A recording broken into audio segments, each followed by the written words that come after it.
Hello everyone, hope you all are fine.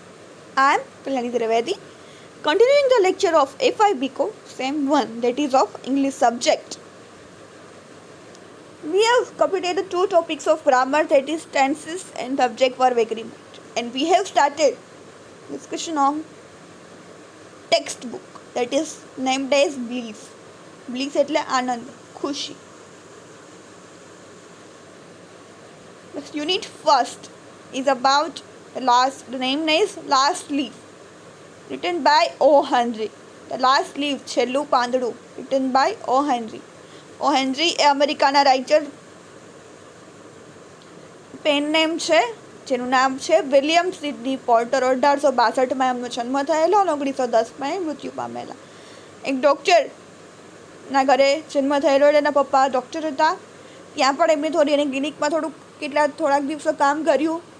પછી એમને વાંચવા અને લખવાનો ઘણો શોખ હતો.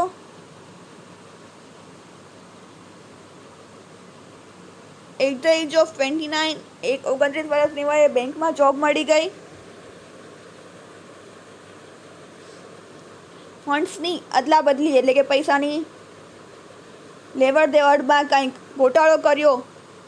એમાં એમને અરેસ્ટ કરવામાં આવ્યા અને 5 વર્ષની જેલ આપવામાં આવી. પછી ત્યાં એમણે જેલમાં રહીને ઓ હેનરી, એક પ્રિઝન ગાર્ડ હતા, એ પરથી એનું નામ ઓ હેનરી રાખી લીધું એમણે. અને પ્રિઝન એટલે કે જેલમાંથી છૂટીને એમણે લખવાનું ચાલુ કર્યું અને એમની લખાણ બહુ પોપ્યુલર થયું અને મહાન લેખક બની ગયા અમેરિકાના. ઓ હેનરી નામ છે વિલિયમ સિડની પોર્ટર. અને હવે આપણે એમની સ્ટોરી જોઈશું. સ્ટોરી વિશે થોડી ઘણી માહિતી આપણે એમાં મેળવી લીધી. 3 કેરેક્ટર છે, સ્યુ, જોન્સી અને બેરમેન. 3 પ્રકારના કેરેક્ટર છે.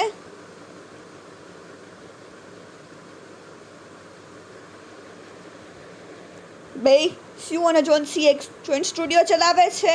2 આર્ટિસ્ટ છે. જોન્સીને ન્યુમોનિયાનો અટેક આવે છે અને એવું માનવા માંડે છે કે જો ધારી લે છે કે જો મને જે બારીમાંથી હું જે ઝાડ જોઉં છું, ઈવી વાઇન ટ્રી, એનું જો છેલ્લું પાંદડું જે દિવસે પડી ગયું તે દિવસે મારો મૃત્યુ થશે. અને એક દિવસ સાચે એવું થાય છે રાત્રે કે એ પાંદડું પણ વાવાઝોડાના કારણે પડી જાય છે. પણ બરહામ, આ ફેલો આર્ટિસ્ટ, એ પણ એક આર્ટિસ્ટ છે એ અને ફ્રેન્ડ છે એ લોકોનો, એ paints a leaf on the wall out of compassion for જોન્સી. જોન્સી માટે કે એ પાંદડું ને દેખાય રીતે એ વોલ પર ડ્રો કરે છે. અને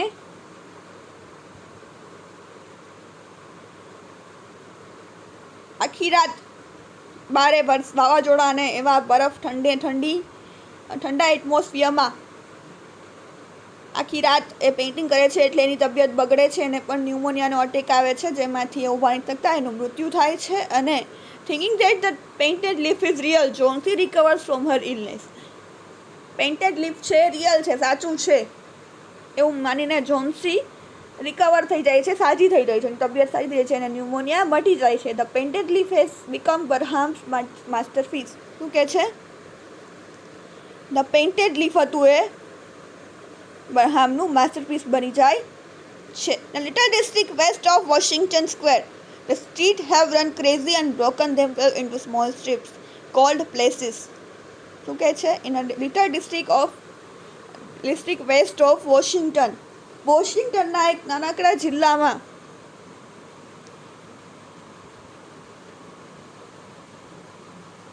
waste of Washington, west side વોશિંગ્ટનની, ત્યાં કહે છે કે શેરીઓ, સ્ટ્રીટ્સ હેવ રન ક્રેઝી, અલગ અલગ પ્રકારની ગલીઓ, જાણે કે ગાંડી થઈ ગઈ એવી પ્રકારની ગલીઓ, શેરીઓ છે.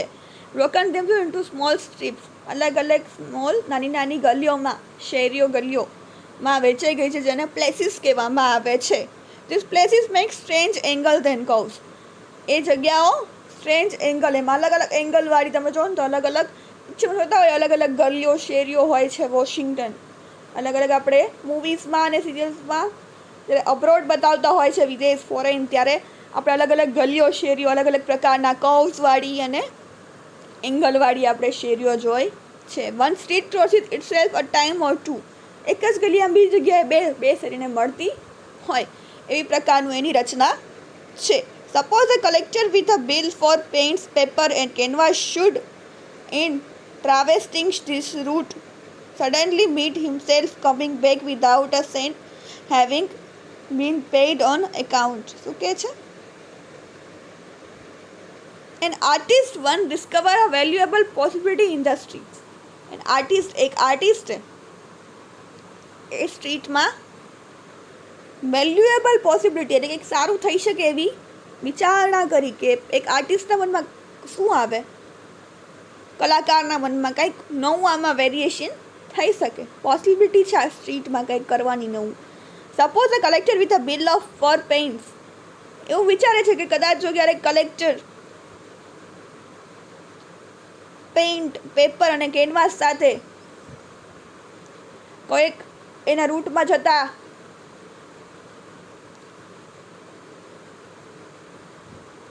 એ કલાકારને મળે અને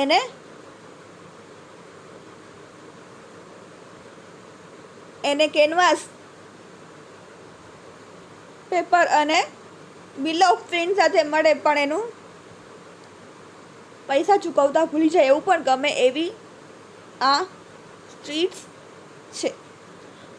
એટલે આખી શેરીનું વર્ણન કરેલું છે, કઈ રીતે એક આર્ટિસ્ટના મગજમાં આવો વિચાર આવે, શેરી કઈ પ્રકારની છે, અલગ અલગ એંગલ્સ અને કર્વ્સ એટલે કે વળાંકોવાળી છે, એક શેરી બીજી જગ્યાએ બે શેરીને મળતી હોય, અહીંથી આમ જાઉં તો બે શેરી બીજી મળતી હોય, એ પ્રકારનું એનું એક ભૌગોલિક ચિત્ર બનાવેલું છે આપણા મગજમાં. એ વોશિંગ્ટનની સ્ટ્રીટ્સનું એક આપણા માઇન્ડમાં શેરીઓનું ચિત્ર ઊભું થાય એ પ્રકારે એની વર્ણન કરવામાં આવેલું છે. એક આર્ટિસ્ટના મગજમાં કઈ રીતે એ સ્ટ્રીટ જોઈને એને કયા વિચારો આવે છે કે શું એ એમાં ફાઇન્ડ આઉટ કરે છે, પછી કલેક્શનની વાત છે, એ પ્રકારે આખું વર્ણન કરેલું છે. So to quaint old Greenwich village, the art people some came prowling, hunting for north windows and 18th century gables and Dutch attics in Lawrence. શું કહે છે?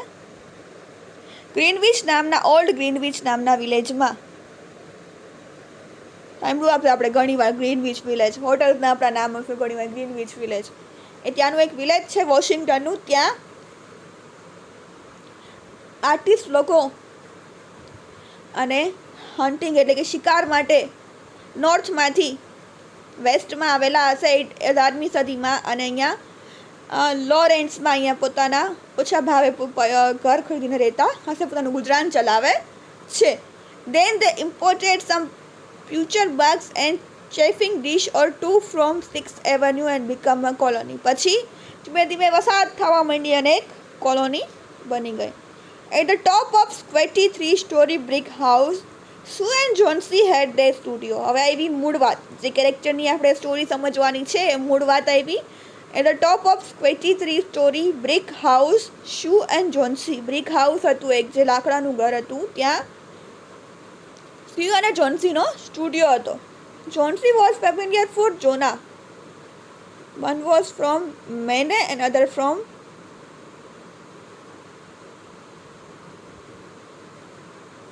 California. Johnsy was a familiar. Johnsy હતી એ familiar હતી જોનાથી. One was from Maine, જે મેનીથી હતી, અને અધર from બીજી હતી એ California. They had met at the table the heart of English 8th Street, Delmonico's, and the found their taste in art, chicory salad and bishop's leaves. So congenial that the joint studio resulted. શું કહે છે? લોકો બંને સ્યુ અને જોન્સી એ રીતે ક્યાં મળ્યા તો કે હોટલમાં, 8th સ્ટ્રીટમાં જે હોટેલ છે ટેબલ પર એ મળ્યા, અને ત્યાં એ લોકો ડિસ્કશનમાં પોતાના એકબીજાના આર્ટ કેવું ગમે છે, ટેસ્ટ એટલે કલાનો ટેસ્ટ, કઈ પ્રકારની કલા એકબીજાને ગમે છે, અને એકબીજા મળ્યા અને તેમણે પોતાનો જોઈન્ટ સ્ટુડિયો ખોલવાનું નક્કી કર્યું. That was in May. In November, a cold, unseen stranger whom the doctors called pneumonia struck about the colony, touching one here and there with his icy finger. Over on the east side, this ravager strode boldly, smithing his victims by scores, but his feet trod slowly through the maze of the narrow and most crowded places. શું કહે છે? That was in May. મેમાં કે ઠંડી હોય. In November, a called unseen stranger એટલે કે કોઈ એક સ્ટ્રેન્જ એટલે કે સ્ટ્રેન્જર એટલે કે અજાણ્યો માણસ. unseen stranger અજાણ્યું. whom the doctor called pneumonia એવી એક અજાણ્યો રોગ ન્યુમોનિયા ફેલાવાનું ચાલુ થયું. જેમ અત્યારે કોરોના છે તેમ ત્યારે ત્યાં ન્યુમોનિયા ફેલાયેલો હતો. over one on the east side ઘણા બધા વિક્ટિમ્સ એટલે કે દર્દીઓ ન્યુમોનિયાથી પીડાતા હતા અને ત્યાં એકબીજાને દૂર જતા બધા ઘરમાં ન્યુમોનિયા ફેલાયેલો હતો એ રીતે. Mister pneumonia was not what you would call a chivalric old gentleman, a mite of a gentleman with blood thinned by California Zephyrus was hardly fair game for the red-footed, short-breathed old duffer. By Chauncey he smote, and she lay, scarcely moving on her painted iron bedstead, looking through the small Dutch windows panes at the blank side of the next brick house. Okay, sir?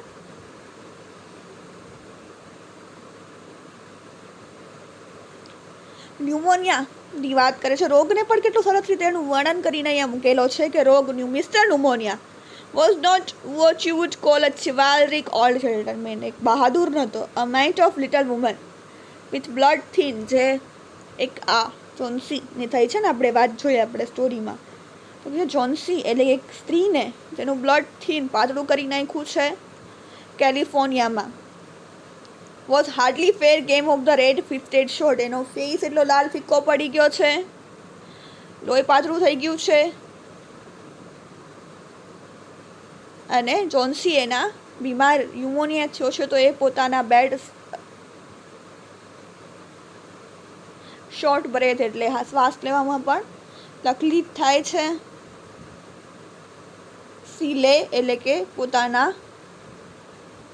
Bed stayed એટલે કે પોતાના પથારી પર એક bed પર એ બીમાર તરીકે પડી છે. The small touch window panes ત્યાંથી એને વિન્ડો પેન એટલે કે બારીમાંથી એને દ્રશ્યો દેખાય છે. The blank side of the next brick house. Next એક બ્રિક હાઉસ છે અને ત્યાં ઝાડ છે એ ત્યાં બારીમાંથી જોવે છે. One morning the busy doctor invites you in the hallway with a shaggy grey eyebrow. One morning એક સવારે બિઝી ડૉક્ટર બિઝી જ હોય કેમ કે એમને ઘણા બધા કામ હોય એટલે એમણે બિઝી ડૉક્ટરે સ્યુને ઇન્વાઇટ કરી હોલવેમાં એટલે ત્યાં એની ચેમ્બરમાં વાત કરવા માટે વિથ અ શેગી ગ્રે આઈબ્રો એટલે કાંઈક એવા સમાચાર આપવા માટે. She has one chance in, let us say, 10, he said. And he shook down the mercury in his clinical thermometer. શું કહે છે?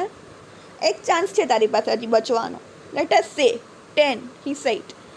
As he looks down the mercury in his clinical thermometer. થર્મોમીટરમાં પારો એનો જે છે ટેમ્પરેચર જોઈને એણે કીધું કે હજી તારી પાસે ચાન્સ છે. And that chance is for her to want to live. જો તને જીવવાની ઈચ્છા હશે તો જીવવું હશે તો જેમ આપણે છોરેમાં જોયું છોકરો પડી ગયો તો કે ભાઈ અંદરથી છે ને જીવવાની ઈચ્છા મરી ગઈ છે તો એ નહીં થાય એટલે કે તને જીવવાની ઈચ્છા હશે તો ચાન્સીસ છે.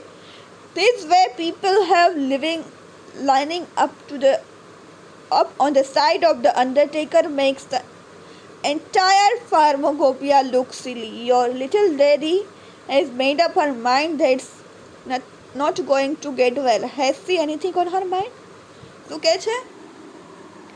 આ રીતે લોકો પોતાના માઇન્ડમાં અમુક સિલ્લી વસ્તુઓ ભરી લેતા હોય છે. Your little lady has made up Har mind. એને મગજમાં કંઈક ધારી લીધું છે કે આમ થશે તો જ હું જીવતી રહીશ બાકી નહીં રહું. જેમ આપણે પહેલાં સ્ટોરીની ડિસ્કશન કર્યો ત્યારે આપણે જોયું કે જોન્સીએ એવું મગજમાં ધારી લીધું હતું કે એને જે બારીમાંથી એવી વાઇન જે ઝાડ દેખાય છે જો એનું છેલ્લું પાંદડું ખરી જશે તો એનું મૃત્યુ થશે એવું મગજમાં ધારી દીધું. એટલે એનું આખી લાઈફ છે પાંદડા પર ડિપેન્ડ છે. જો પાંદડું ગયું તો ગયું, એટલે કે છે કે એના માઇન્ડમાં કંઈ છે એવું ડૉક્ટર પૂછે છે. We will continue in the next lecture.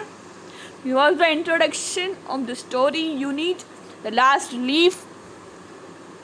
We'll continue in the next lecture. Thank you for listening. Have a nice day.